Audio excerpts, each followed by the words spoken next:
उत्पत्ति अध्याय 1। आदि में परमेश्वर ने आकाश और पृथ्वी की सृष्टि की, और पृथ्वी बेदौल और सुनसान पड़ी थी, और गहरे जल के ऊपर अंधियारा था, तथा परमेश्वर का आत्मा जल के ऊपर मंडलाता था।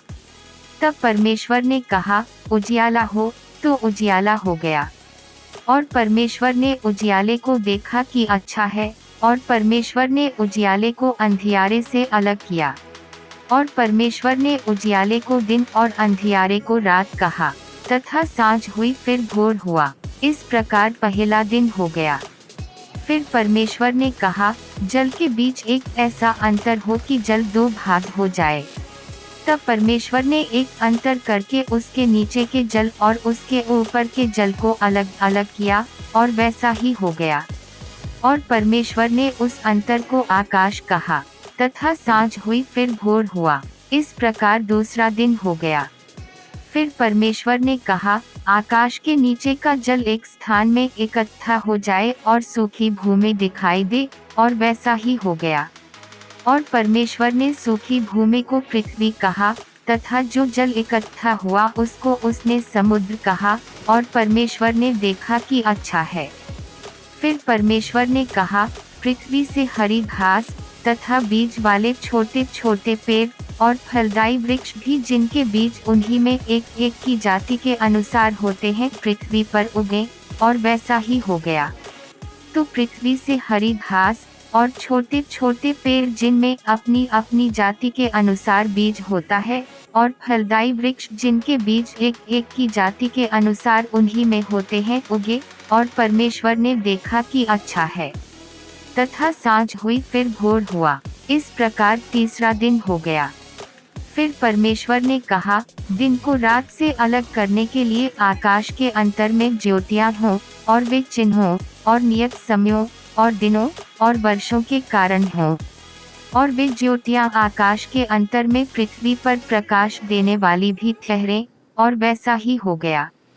तब परमेश्वर ने दो बड़ी ज्योतियां बनाई।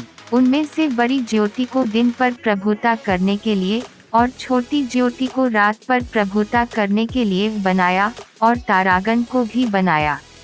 परमेश्वर ने उनको आकाश के अंतर में इसलिए रखा कि वे पृथ्वी पर प्रकाश दें, तथा दिन और रात पर प्रभुता करें, और उजियाले को अंधियारे से अलग करें।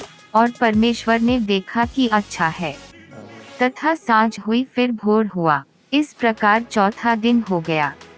फिर परमेश्वर ने कहा, जल जीवित प्राणियों से बहुत ही भर जाए, और पक्षी पृथ्वी के ऊपर आकाश के अंतर में उड़ें।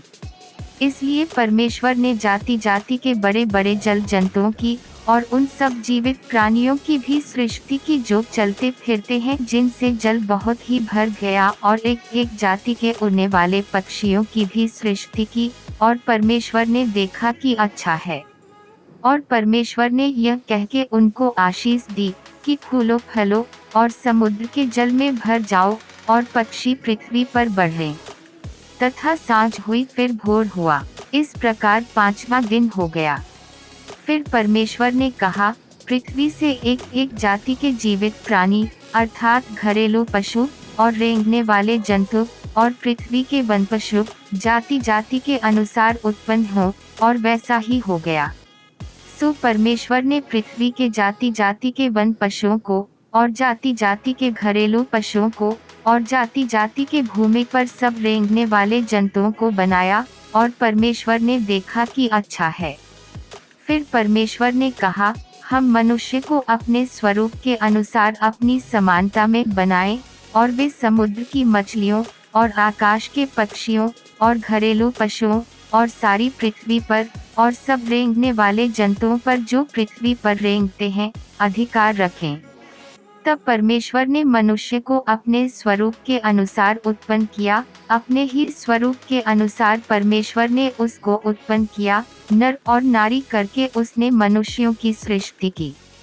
और परमेश्वर ने उनको आशीष दी, और उनसे कहा, फूलो फलो, और पृथ्वी में भर जाओ, और उसको अपने वश में कर लो, और समुद्र की मछलियों तथा आकाश के पक्षियों, और पृथ्वी पर रेंगने वाले सब जंतुओं पर अधिकार रखो।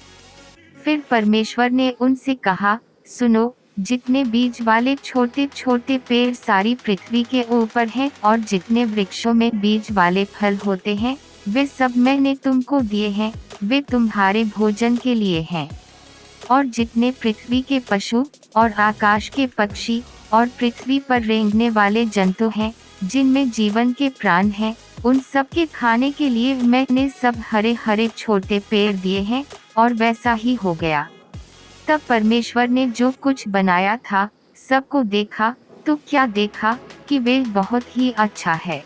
तथा सांझ हुई फिर भोर हुआ। इस प्रकार छठवां दिन हो गया।